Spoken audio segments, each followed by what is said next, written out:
So I've been sitting on this, I guess, like story time or reflection since the last Aries new moon. I really put the date of that Aries new moon that I'm talking about, because it brought up a lot of emotions that I had to process before I could like sit down and make this video. That full moon was in my third house, which is my communication house. Since then, I've been in reflection mode. So during that weekend of that Aries full moon, I had like one of the craziest dreams. I was in Miami visiting my mom. So, well, it was like a 2-for-1 weekend. So we went down because my son had a game in Miami. And the game was played not too far from my mom. So we took that as a time to go down for the weekend, watch my son play, and then spend like the rest of the weekend with my mom, and my son spend time with him, and we drop him back off to school on the way back home.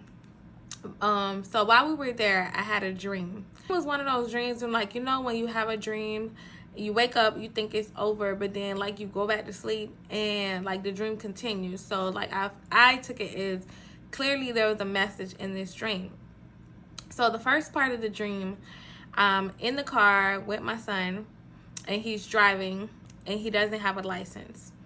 And it's weird because he's sitting on my lap in the dream, but we're not talking about like a 3, 4, 5-year-old sitting on my lap. We're talking about my 19, almost 20-year-old son sitting on my lap, and I'm in the dream trying to help guide him and help steer the car, which it's hard to do because my son is taller than me, bigger than me.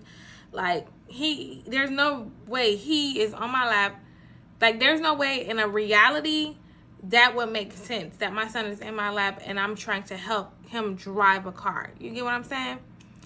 And then another part of the dream was my daughter is playing with some other little girls, and I'm distracted in the dream. I can't remember exactly what I'm distracted with, but in the dream I'm distracted and she goes off. But then I realize she hasn't been in my sight for a while. So then I go to panicking, like, where has my daughter gone? And I'm not in a dream by myself. Like, my husband is there, and like I'm panicking, and I'm like, where she go? We can't find her. You know, we looking around, we asking. And then somehow someone tells us where she's at. And then the house she's ends up being at is a crack house. So my first takeaway from this dream was that it showed me the difference between intuition and fear. So my second takeaway wasn't, like when I woke up completely out of like the deep sleep, it shook me and it like scared me. I realized the dream wasn't about my kids, and it was more about me.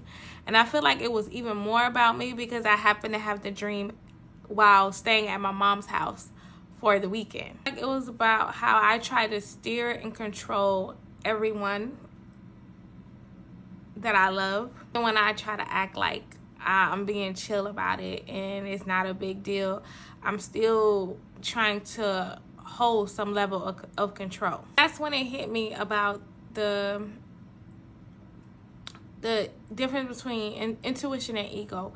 I realized that it wasn't my intuition that was happening, or even when I realized it was my ego, my fear of not being in control. Intuition is normally just quiet, easygoing.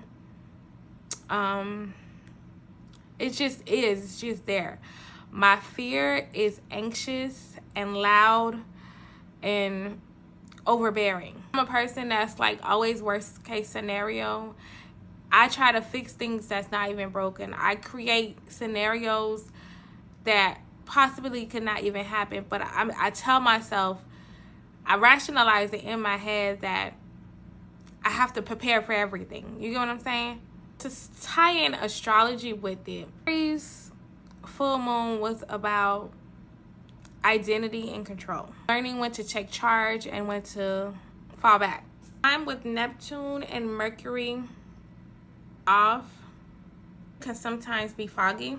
Well, I start projecting my worries, trusting what's real and what's in front of me. Healing is admitting that gut feeling that you feel, swear is real. It's just anxiety with a microphone. Back to Inside Out, how anxiety was like always over talking. If you've seen Inside Out too, alert if you haven't seen it, but in the movie, if you've seen the movie, anxiety is always overbearing. And that's exactly where my mind went thinking about it just now.